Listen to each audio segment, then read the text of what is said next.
мақоми асарҳои пурғановати сарвари давлат тоҷикон дар оинаи таърих, тоҷикон дар остонаи фарду, ҷавонон ояндаи миллат, тоҷикон дар оинаи таърих аз ориён то сомониён. истиқлолият неъмати бебаҳост. Тоҷикистон 10 соли истиқлолият, ваҳдати миллӣ ва бунёдкорӣ, истиқлолияти Тоҷикистон ва эҳёи миллат, сарнавишти миллати соҳибтамаддун, мероси имоми аъзам ва гуфтугӯи тамаддунҳо, чеҳраҳои мондагор дар ҷоддаи тарбияи ҷавонон беҳад муассир аст. инсоне ки аз таърихи ниёгони худ бохабар аст, метавонад вазъи зудтағйирёбандаи ҷаҳони имрӯзаро дарк намояд.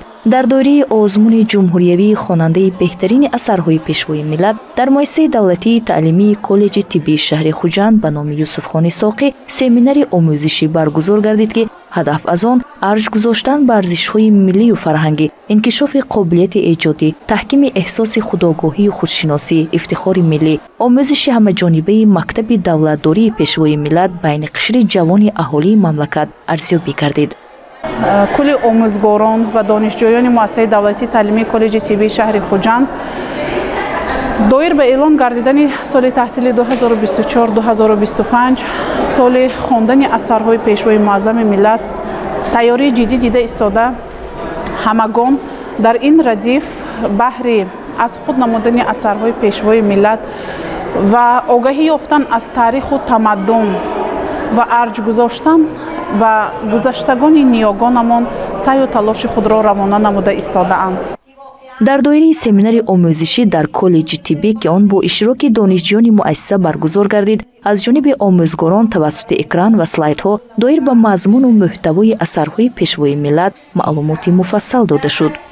китоби чеҳраҳои мондагор маҳсули мулоҳизарониҳои амиқи пешвои миллат доир ба 25 тан абармандони таърихи кӯҳан ва навини миллати мо маҳсуб меёбад ки ҳар кадом дар замони хеш бо хират, заковат, дониш ва фазилат ва пеш аз ҳама корномаву ибтикороти арзишманди хеш то ба дараҷаи шӯҳрат пайдо карда буданд ки самараи умру хидмати беназир, мақому манзалаташон ҳамеша дар ҳама давру замон мавриди ситоиш ва қадрдонӣ гардидааст. мазмуну муҳтавои асарҳои пешвои миллат хотирнишон аз он мекунанд ки ҳар насл ва ҳар фарди алоҳида занҷирае дар таърихи башарият аст ки тавассути мавҷудияти хеш гузаштаро бо оянда мепайвандад. асарҳои пешвои миллат инъикосгари таърихи гузаштаву имрӯз ва махсусан дастовардҳои замони истиқлол буда, мутоилаи онҳо барои баланд бардоштани ҳисси ватандӯстиву худшиносии миллӣ ва таҳкими ваҳдату ягонагии миллии тоҷик аҳамияти хос дорад. асарҳои пешвои муаззами миллат бевосита доир ба тарбияи илмӣ, маънавӣ, таърихӣ мову шуморо талқин менамояд. бевосита маҳз дар худи асари чеҳраҳои мондагор доир ба таъриху зиндагиномаи шахсони абармарди тоҷик, аз он ҷумла аз сиёсатмадорони бузург то сардафтарони адабиёти классик ва муосир дарҷ гардидааст ки мову шумо ва насли ҷавонро талқин ба тарбияи худшиносиву худогоҳии миллӣ, ватандориву ватанпарварӣ ҳидоят мекунад. аз ҷумла роҳандозии озмуни ҷумҳуриявии хонандаи беҳтарини асарҳои пешвои миллат барои баландбардоштани дониши сиёсии мардум, махсусан ҷавонону наврасон айни муддаост.